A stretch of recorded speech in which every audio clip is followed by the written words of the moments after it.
Hello students, आज हम education first में टॉपिक शिक्षा मनोविज्ञान की उपयोगिता के विषय में अध्ययन करेंगे।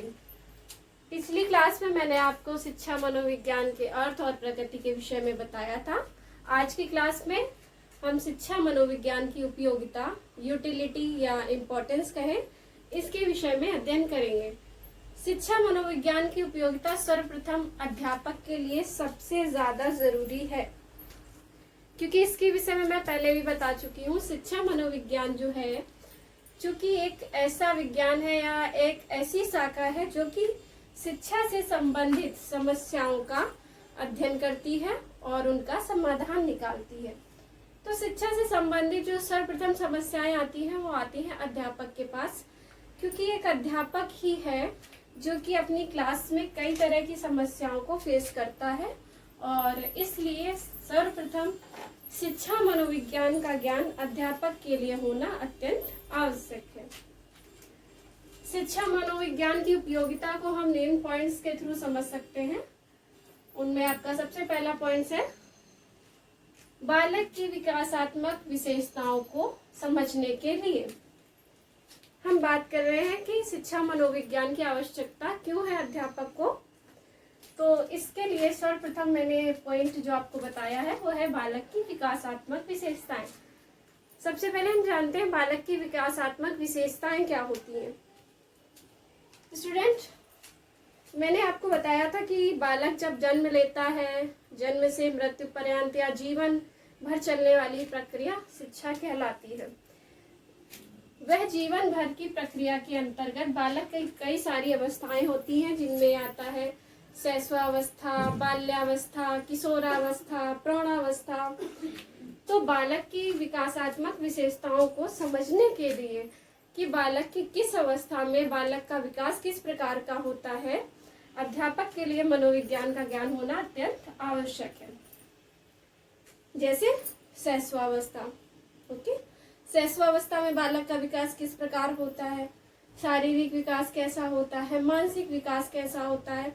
जब हम उसकी विशेषताओं को समझेंगे तभी हम जो है उसके अनुसार उसे शिक्षित कर सकेंगे।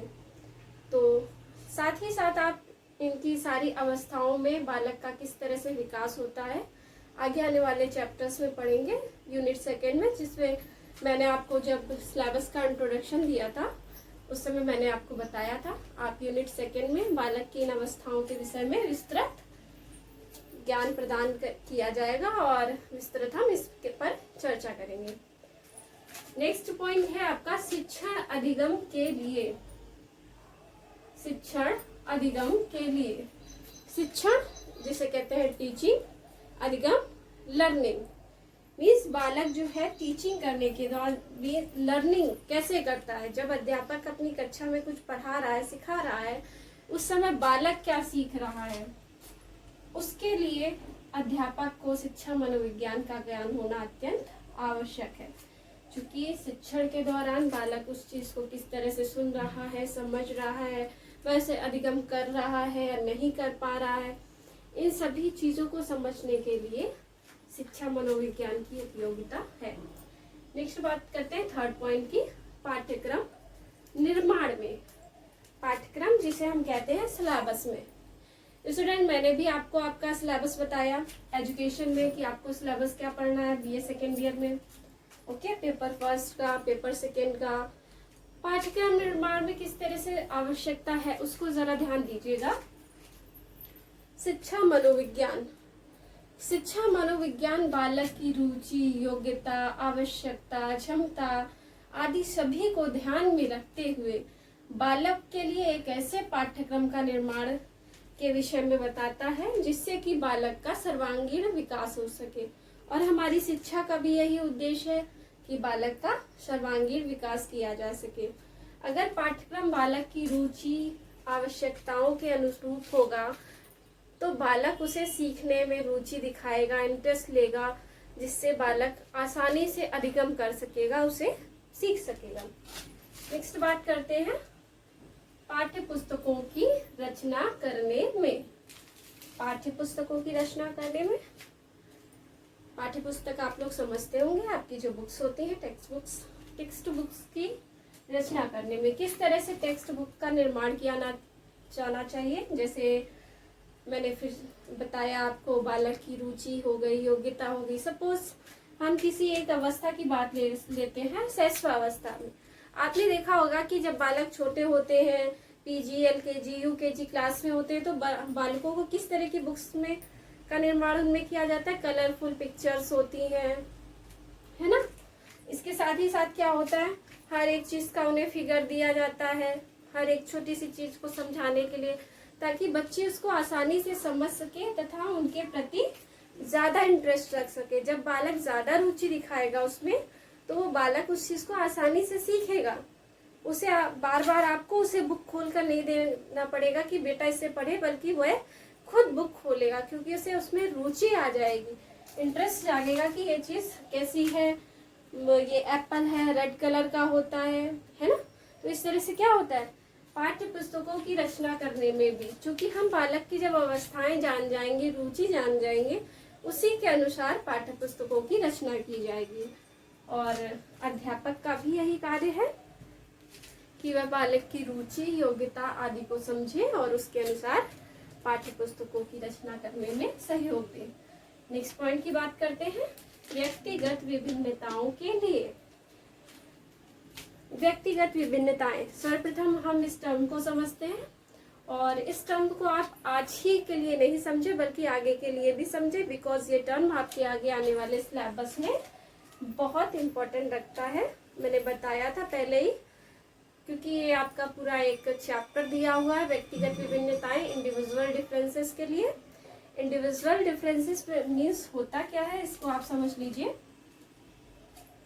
संसार में कोई भी दो व्यक्ति शारीरिक, मानसिक, सामाजिक, आर्थिक, बौद्धिक किसी भी तरह से एक समान नहीं होते हैं। हर व्यक्ति दूसरे व्यक्ति से अलग होता है, जिसे हम व्यक्तिगत विभिन्नता के नाम से जानते हैं। यहाँ तक कि जो जुड़वा बच्चे होते हैं उनमें भी समानताएं नहीं पाई जाती, उनमें भी कुछ ना कुछ अंतर पाया जाता है, और इसी अंतर को हम लोग व्यक्तिगत विभिन्नताओं के नाम से जानते हैं। ये टर्म जरूर याद रखिएगा, क्योंकि अभी ये टर्म मैं आज आपके फर्स्ट टाइम यूज कर रही हूँ। आगे आने वाले साइकोलॉजी में ये टर्म बार बार यूज होगा, तो आपको ये टर्म याद रख लेना है, क्योंकि मैं इस टर्म को बार बार एक्सप्लेन नहीं करूंगी। ओके, सो आप इसको याद रखिएगा, व्यक्तिगत विभिन्नताएं क्या होती हैं। नेक्स्ट पॉइंट पे आते हैं, शिक्षण में सहायक सामग्री के लिए। शिक्षण, टीचिंग में सहायक सामग्री, यानी जिसको हम कहते हैं मटेरियल ऐड के लिए। Okay, first of all meaning clear होना बहुत जरूरी है, क्योंकि मीनिंग क्लियर होगा। कुछ ऐसे टर्म्स होते हैं जो कि आपने नहीं सुने हुए होते हैं, आपके लिए न्यू है। उन टर्म्स की अगर मीनिंग क्लियर हो जाएगी तो अर्थ अपने आप आपको समझ में आ जाएगा। तो इसलिए मैं एक एक वर्ड का टर्म का अर्थ बता रही हूँ, जो कि मुझे लग रहा है आपको नहीं आता है, या हो सकता है कुछ लोगों को आता भी हो। मैं अपने अकॉर्डिंग उन शब्दों का अर्थ बता रही हूँ। मटेरियल आर्ट, मटेरियल आर्ट का यूज इसलिए किया जाता है जिससे कि हमारी जो टीचिंग है वो और ज्यादा इंटरेस्टिंग हो सके। मटेरियल आर्ट के लिए फॉर एग्जांपल छोटे बच्चों के लिए यूज किया जाता है, चार्ट्स हो गए, मॉडल हो गए, टॉयज वगैरह हो गए, इस तरह के कुछ। या आप बड़ी क्लासेस में देख लीजिए, अगर हमें ज्योग्राफी पढ़ानी है तो ग्लोब का यूज कर लिया। और अब तो जैसे जैसे हमारा शिक्षा मनोविज्ञान जो है एजुकेशन में बहुत ज़्यादा इंटर्ड हो चुका है, बहुत ज़्यादा डिफरेंस आ चुका है, क्योंकि हर क्लास में, हर लेवल पे जो है एजुकेशन को और अधिक इंटरेस्टिंग बनाने के लिए मटेरियल एड का यूज ज़्यादा से ज़्यादा किया जाता है। साथ ही साथ अलग अलग टीचिंग मेथड्स का भी यूज किया जाता है। अब हम बात करते हैं नेक्स्ट, प्रभावशाली शिक्षण विधियों के लिए। शिक्षण विधि, टीचिंग विधियां यानी मेथड्स। अर्थ समझ में आ गया होगा आपको। शिक्षण विधियां यानी टीचिंग मेथड, पढ़ाने के तरीके। पढ़ाने के भी कई तरीके होते हैं, जैसे लेक्चर मेथड होता है। इसके अलावा ये लेक्चर मेथड जो है वो आपका हायर एजुकेशन में यूज़ किया जाता है। इसके अलावा आपके और भी कई सारे मेथड होते हैं। जैसे आपने सुना होगा भाषण विधि हो गया, व्याख्यान हो गया, डिमॉन्स्ट्रेशन हो गया, और भी कई सारे विधियां हैं। तो शिक्षा मनोविज्ञान का कार्य है कि शिक्षण विधियां ऐसी यूज की जानी चाहिए जिससे कि बहुत ज़्यादा जो है टीचिंग आपकी इफेक्टिव हो सके। शिक्षण विधियां अगर इफेक्टिव होंगी तो बच्चा अपने आप क्लास में बैठेगा, उस चीज़ को समझने में इंटरेस्ट लेगा, और इस तरह से जो है टीचिंग इफेक्टिव होगी। साथ ही साथ बच्चा इंटरेस्ट लेने के साथ अनुशासन में भी रहेगा। बच्चा अनुशासन में रहेगा तो क्लास अपने आप अनुशासित रहेगी, और एक टीचर के लिए, अध्यापक के लिए इस कार्य को या मनोविज्ञान का ज्ञान होना इसलिए अत्यंत आवश्यक है। नेक्स्ट एंड लास्ट बात करते हैं अनुशासन स्थापित करने में। अनुशासन स्थापित करने में अगर हम इन सारी पॉइंट्स को देखें तो लास्ट पॉइंट जो है हमारा अनुशासन, डिसिप्लिन, ये अपने आप कंक्लूड हो जाएगा। कैसे? अगर बालक की विकासात्मक विशेषताओं का ज्ञान होगा तो स्वयं ही जब विशेषताओं का ज्ञान होगा उसके अनुरूप उन्हें शिक्षा दी जाएगी, टीचिंग मेथड्स का यूज किया जाएगा, प्रभावशाली शिक्षण विधियां हो जाएंगी, देन बच्चा खुद ही डिसिप्लिन में रहेगा। आपको बहुत ज्यादा डिसिप्लिन में करने की जरूरत नहीं पड़ेगी। और साथ ही साथ ये भी याद रखें कि मनोविज्ञान दंड का निषेध है।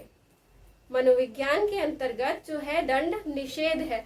बालकों को दंड देना बिल्कुल भी उचित नहीं मानता है। तो अनुशासन में रहने के लिए वो इसी तरह की विधियों के प्रयोग पर बल देता है, ना कि दंड के लिए। मीन्स बच्चे को आपको दंड नहीं देना है। अगर बच्चा इसके बावजूद अनुशासनहीनता करता है, आपको उनके कारणों को जानना है, और एक अच्छा योग्य अध्यापक वही है जो इन समस्याओं को जाने और जानने के बाद उन्हें दूर करने का प्रयास करे। इस तरह से कक्षा में अनुशासन अपने आप स्थापित हो जाएगा। अध्यापक को किसी भी तरह का दंड प्रयोग नहीं करना पड़ेगा। और फिर भी अगर उसे लगता है कि नहीं, कोई भी बच्चा अनुशासनहीनता कर रहा है, तो वह इसके कारणों को जाने, ना कि दंड दे। बहुत ही इम्पोर्टेंट टॉपिक था आपका शिक्षा मनोविज्ञान की उपयोगिता, जिसे मैंने कुछ पॉइंट्स के थ्रू समझाया है।